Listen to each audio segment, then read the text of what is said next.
Bonjour, donc Emmanuelle Deschlette. Donc, je suis architecte associée avec mon frère. On a une agence basée à Paris depuis quelques années. Et effectivement, ce projet, ça a été vraiment un projet phare pour nous. On travaille essentiellement dans le logement, donc avec des bailleurs, avec des promoteurs, mais pour arriver à avoir travaillé, donc on travaille avec les matériaux biosourcés, donc on ne travaille pas uniquement avec la terre, mais je pense qu'elle a ce pouvoir évocateur, physique, politique, qui fait que les gens s'y intéressent beaucoup, mais on travaille aussi avec d'autres matériaux, la pierre, la paille. Mais ce projet-là, ça a été un projet phare, et c'est celui-là qui nous a permis de pouvoir utiliser ces matériaux avec des promoteurs et des bailleurs. Donc c'est effectivement, comme l'a dit Maria, c'est un projet qui est dans le 18e, dans une petite rue pavée.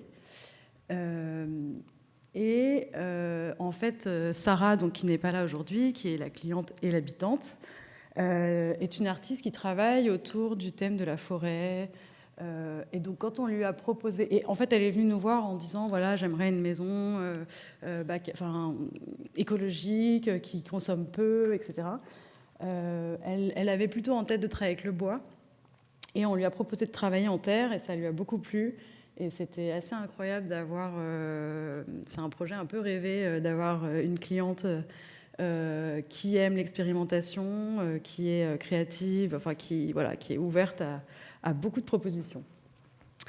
Donc la première question qu'on s'est posée, c'est comment on va trouver une écriture avec le pisé qui est contemporain, mais qui est aussi urbain. Et en fait, on l'a, comme vous le voyez, associé avec le métal, donc pour différentes raisons. Déjà, on voulait sortir un peu de l'imagerie collective. Bon, pour se remettre un peu dans le contexte, quand on a commencé ce projet, on était en 2017-2018. Donc il y avait encore assez peu de... Enfin voilà, c'était un peu ça commençait à bouger, mais encore doucement. Et on voulait sortir un peu de l'imagerie où la terre crue, c'est forcément une grange ou une hutte en Afrique. Enfin bon, pour beaucoup de gens, c'était ça à l'époque. Et donc on a travaillé avec le métal, donc pour différentes raisons. Déjà parce que structurellement, on le verra après, mais on a des petits linteaux très fins en métal, donc ce qui nous a permis d'avoir cet effet monolithique qu'on cherchait. La deuxième raison, c'est que c'est aussi comme ça qu'on a défendu notre projet à la mairie de Paris, c'est que on voulait un peu s'intégrer dans le patrimoine de Paris et réinterpréter un peu les matériaux parisiens. Et donc en fait là, on est entouré de toits en zinc typiques parisiens, donc on a retravaillé avec ce matériau. C'est aussi un matériau qui crée vraiment une combinaison assez étonnante avec le pisé, parce qu'on a deux matériaux qui sont complètement antinomiques. On a d'un côté la terre qui est très épaisse, qui est très granuleuse, qui est sourde, voilà, et le métal qui est très fin, qui vient de l'ère industrielle. Enfin voilà, il y a une espèce de contraste qui est assez contemporain aussi dans l'idée que ça amène, mais on en parlera peut-être un peu plus tard.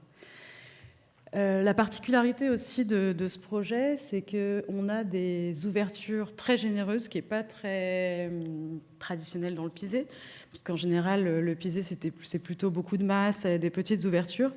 Là, on a des ouvertures très contemporaines, très grandes, parce qu'en fait, on le verra après, mais c'était un terrain qui est très enclavé, très en profondeur, donc on voulait optimiser vraiment la lumière depuis la rue.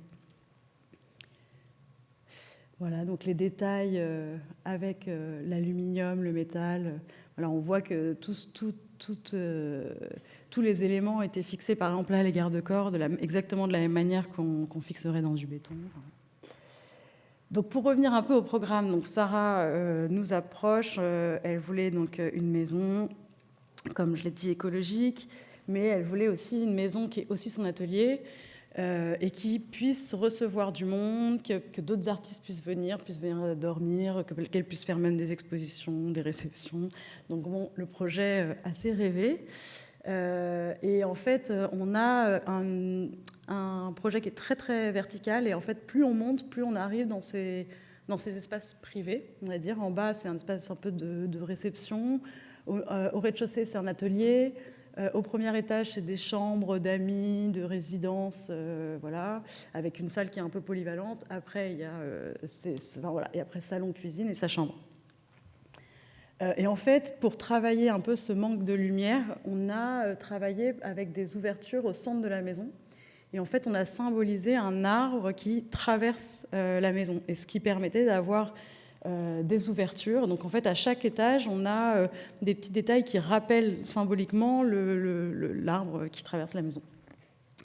Donc voilà, là, on voit l'apport de lumière au plafond, au sol. On a repris un peu comme si c'était la bille de bois coupée. Voilà. Au rez-de-chaussée, c'est de l'apport artificiel, mais toujours on retrouve ce détail. Donc je ne vais pas vous parler des intérieurs, parce que c'est pas le sujet aujourd'hui, etc. Mais ça me semblait intéressant aussi de montrer un peu pour une fois, alors normalement Sarah aussi devait être là, mais l'aspect aussi des détails de la maison, qu'on a moins l'habitude de présenter, mais ce qui était assez dingue dans cette maison, c'est que c'était vraiment un projet total. On a dessiné jusqu'à la poignée de porte. Enfin voilà, c'était très très riche comme projet.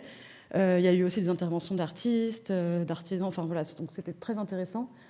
Mais en fait, ce que je trouve intéressant, c'est que, bon, par exemple là, donc pour l'évocation, donc pareil, là on a cette bibliothèque qui rappelle les troncs d'arbres, etc. Donc effectivement, donc c'est pas du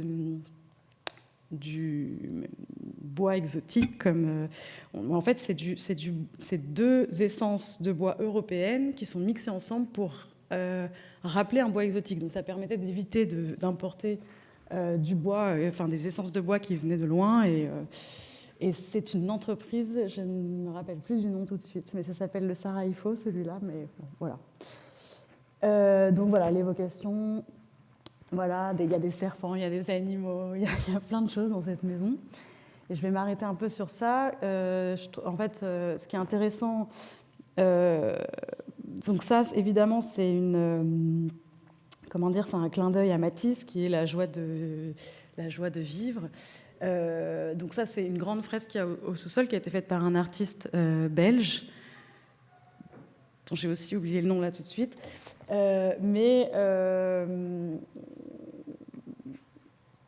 En fait, je trouve que ça représente bien la maison, parce que tout a été fait pour essayer de trouver une sorte de magie, de poésie dans plein de choses.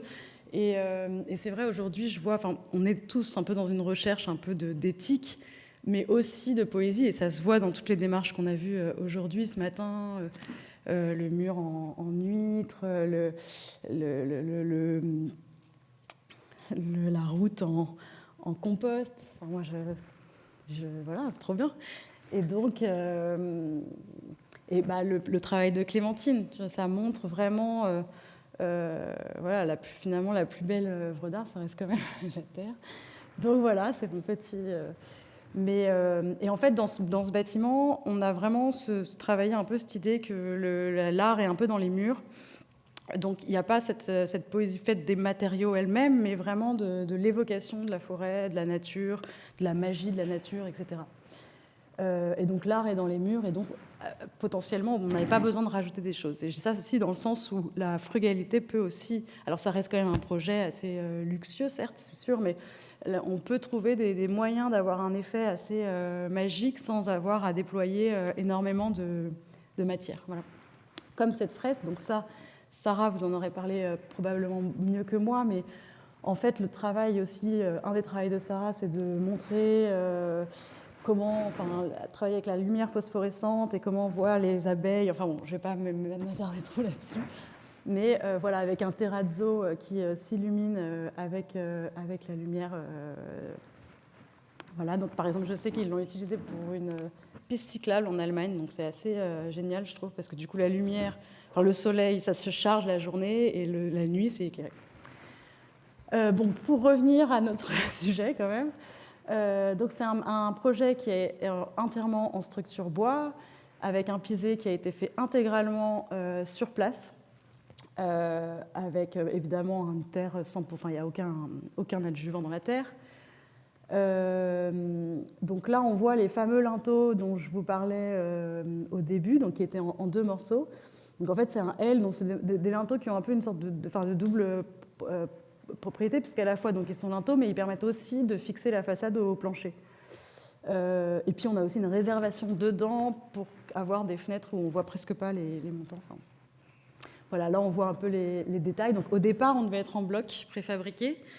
Et finalement, on ne l'était pas. Aussi, on voulait travailler avec la Terre de Paris au départ pour justement avoir un peu ce discours qu'on avait eu avec la mairie en disant on va retrouver les tentes parisiennes, c'est vraiment une réinterprétation.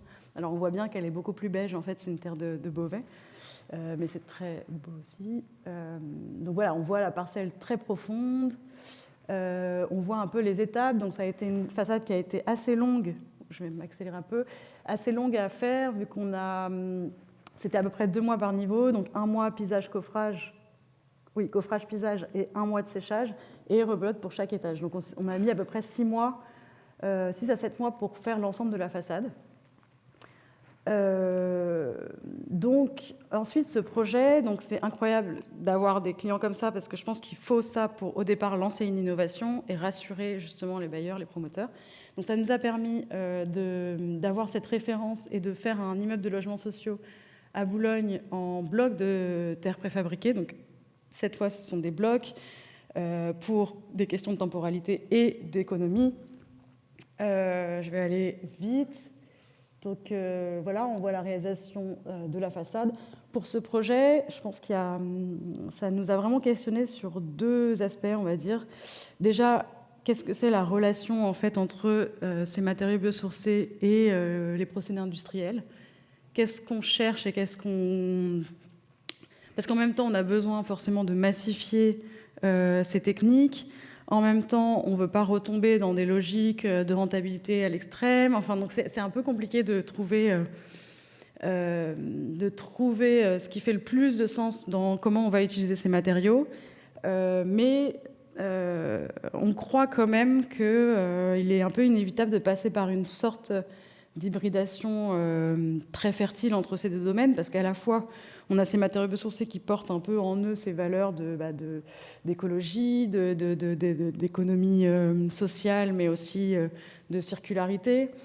Et de l'autre côté, on a quand même l'industrie, parce que bon, là, on est quand même un petit groupe aujourd'hui, mais on a un combat presque... Voilà, un grand à mener, quoi. Et donc, du coup, on est un peu obligé de